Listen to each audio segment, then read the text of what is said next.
I was never one to play with dolls growing up. I had one little 6-month period when I played with Barbies, and really all I wanted to do was dress the Barbie, do her hair, and decorate her house. I wasn't really interested in like pretending the Barbie was a person. And I never really knew much about antique dolls. I still don't. Until recently when I watched Kitten Caboodlers, Northern Mudlarks, the Mud Pies, and other mudlarkers in the UK who find these little arms, legs, and heads when they go through the old Victorian dumps or the beaches and streams and rivers like the Thames, where these items might end up washing into the water. If you don't know anything about these old porcelain or china dolls, the arms and legs and the china part ends right here and right here, and then they're sewn on with cloth bodies. And it's highly likely that this particular young lady had her legs re-sewn on by one of my ancestors. I inherited this beautiful little doll recently. I pre-inherited it. My cousin who had inherited it gave it to me. And it says something on the back, but I can't actually read it. It's stamped on the back, but it's so faded. But she's in absolutely perfect condition. Even the little bottoms of her feet are still painted yellow.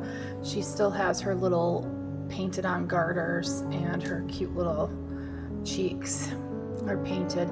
So I want to mudlark pretty much more than anything, and I can't. I live in Maine.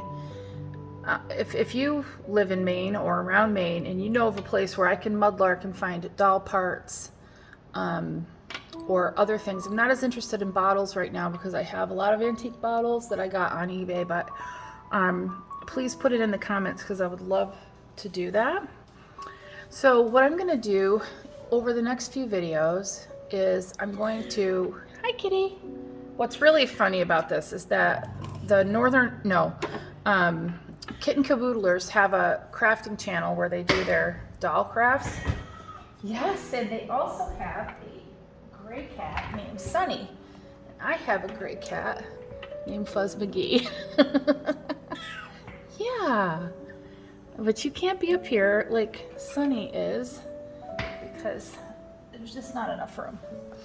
So anyway, I really love Jane Austen, and so even though this doll is not a Regency era, Georgian era doll, I'm gonna make her I've already actually started to make her a Regency gown. And I'm going to show you what I've done so far and then finish that up. And then I'm going to show you my collection of doll parts that I got from Etsy that were either mudlarked by somebody or, collected in some way. And I'm going to sew a doll. And then I'm going to show you how I make arms and legs for dolls out of popsicle sticks and other items, and how I fix if, say, part of the shoulder is missing, or maybe the entirety of the neck and shoulders are missing, or part of the arm is missing, how I fix that so that I can then make it into a whole doll again.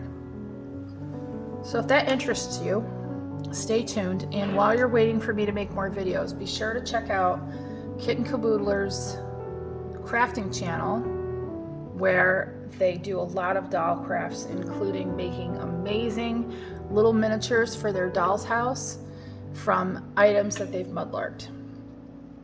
One of my favorite projects in my life was making a huge amount of accessories for my stepdaughter's dollhouse when she was a little girl, including food. And so if anybody's interested in that, let me know and I will do a video on that. Now, I am no seamstress and I do not claim to be any kind of expert on any of this. And I realize that there are many ways that would be better than how I did this. But when I got this young lady, she was wrapped in a little eyelet handkerchief that was tied with a ribbon. And I wanted to make her a Regency gown, and I got caught up in not having there be any kind of visible snaps or buttons or anything on the back. I mean, first of all, the buttons would be out of scale, and I really wanted the dress to have that little sort of semi-triangular back piece that they all have. And because the way these dolls are structured, it's hard to get things over their head. So what I did is I sewed a tube just like this. So I sewed it and then I turned it right side out, and I went around the front here. So there's the tube, and then I just literally cut the same long tube on an angle and flipped this part over and then sewed it in there. It's not a perfect triangle, and ideally it would have been much smaller, and ideally also the sleeves would have there would have been another angle here and the sleeves would have come out. You can look up Regency gowns if you want to know what I'm talking about. So what I did, so that I could dress her and undress her, because I didn't want to sew the dress on her permanently, is I added a couple of snaps from my grandma's sewing box to the front, with the idea that this would be her little bodice. And it is kind of hard to get it on and off, but it can be done. Okay. And once I pull these up, it covers up the seam between the cloth part of the doll and the ceramic part. And these two crude little snaps here, once I get that over the ceramic part, cover up the top part. And now these sleeves are huge. They're way bigger. But I wanted to cover up the cloth. So now what I need to do, by the way, how I made the sleeves is I just cut a piece like this, sewed it along one edge,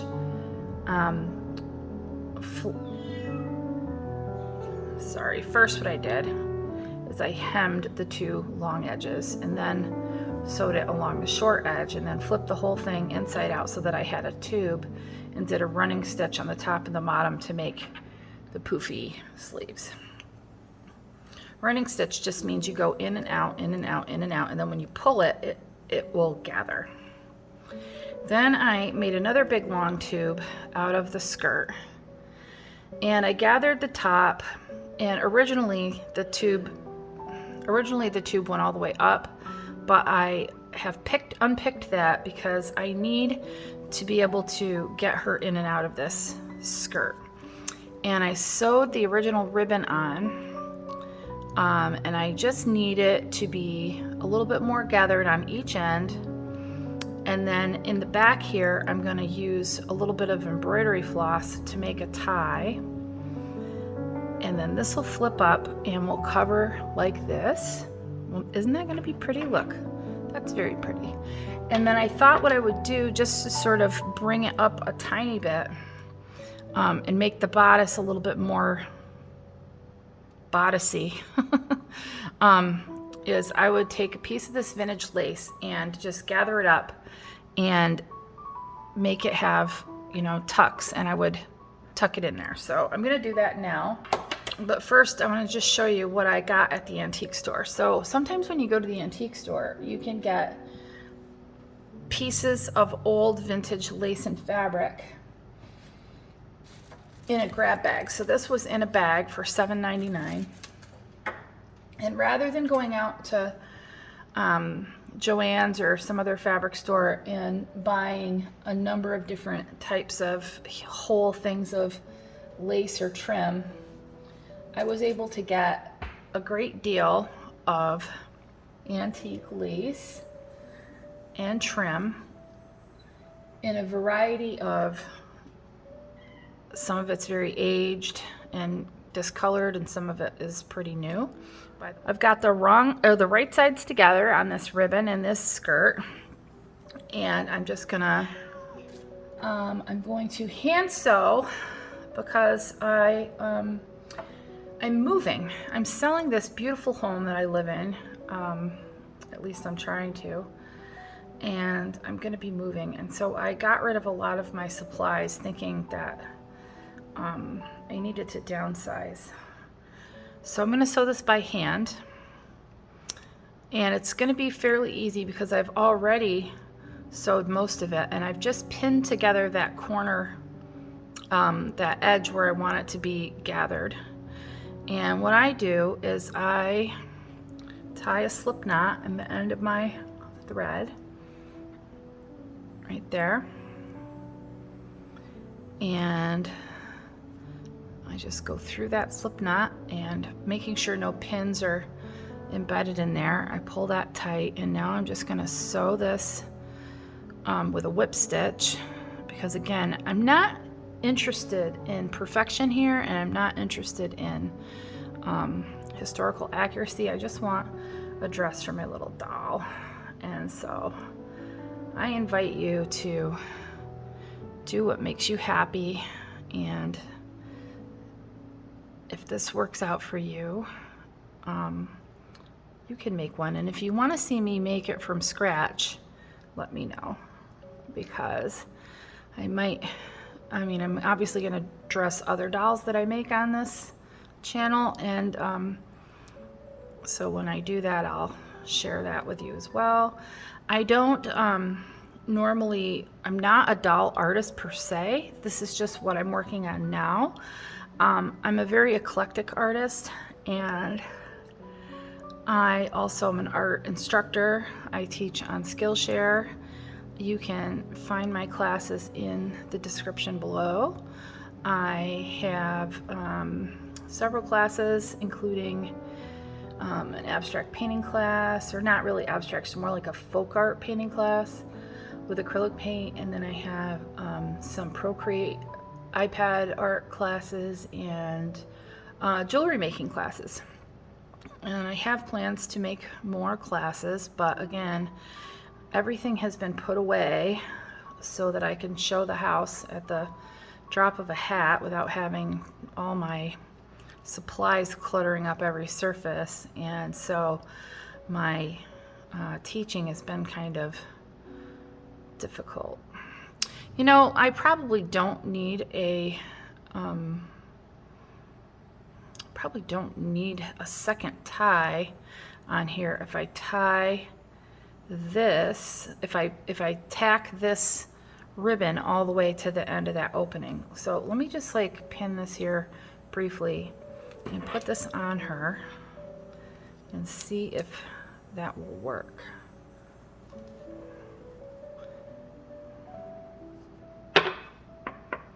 So if I lay this out, so, and let's say that it was coming to there, I think all I have to really do is just pin this side of the ribbon to the end of this side of the skirt, and then whatever's left in this area I'll gather.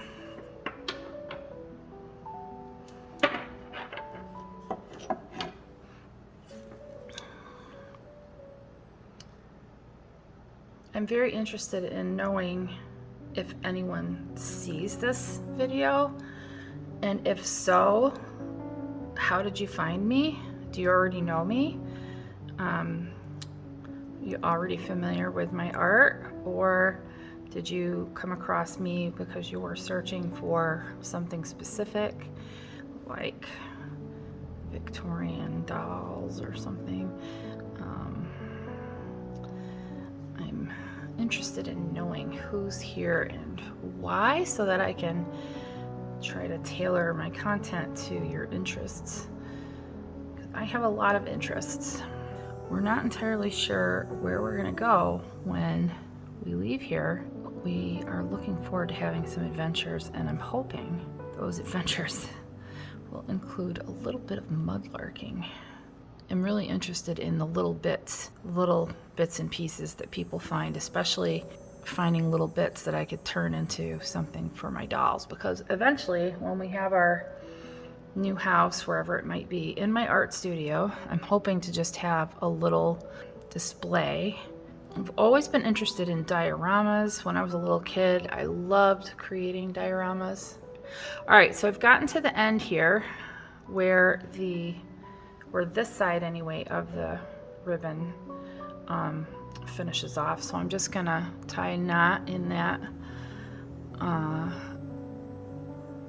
thread by basically sewing a knot. All right, at the end here, so I'm just sewing a knot. So I'm going through, which creates a loop, and then I'm picking up that loop and I'm sewing through it. And I do that a couple times. Now let's try this on. I've named this doll after its original owner, Margaret, and then her subsequent owner, Jane, and also because Jane Austen, right? So Margaret Jane. And let's see if this works. I'm not too concerned about the back. I think the back could slip. All right, so that looks pretty good. That's what I was going for. All right, beautiful. Now, all I need to do is give her a little bit of a decorative lace tuck. Now, one thing I could do, and this would be historically accurate too, is I could just wrap this lace around her neck and tuck it into the bodice. Let's do that actually. Back in the day, this was a cheap way you could be a little bit more modest during the day, and you would just tuck that into your bosom, and there was no other attachment required. And now I'm gonna come around and then pull this up and tie it again, and we'll see what we think.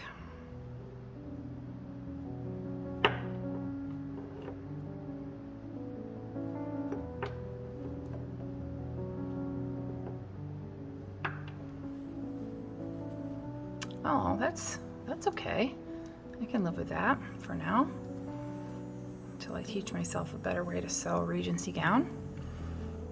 So I'm pretty happy with that. I'd like to put some trim around the bottom of the skirt. A lot of times they would use a trim that was made out of the same fabric, so they might have a thinner strip than this if it was going to be to scale, and they would make like a ruffly type of a thing like this and go around the bottom, and I think that's what I want to do, but I am going to wait because there are other dolls that I'm in the middle of working on that I want to show you. So that's it for Margaret Jane. Thanks for watching, and once again, please like and subscribe if you want to see more. I'm going to show my collection of doll parts next time, and sew a doll like this from the doll parts. Probably it won't be a Regency doll, but still a Victorian era doll from the doll parts, and then make her some kind of outfit. So stay tuned and be sure to let me know again where you're from and what you're interested in, what led you here, because I'm really interested in knowing if you are a mudlarker, or if you watch Kitten Caboodlers, or if you just randomly were searching for doll content, or what it is, because that will help me out. Okay, thanks. Bye-bye.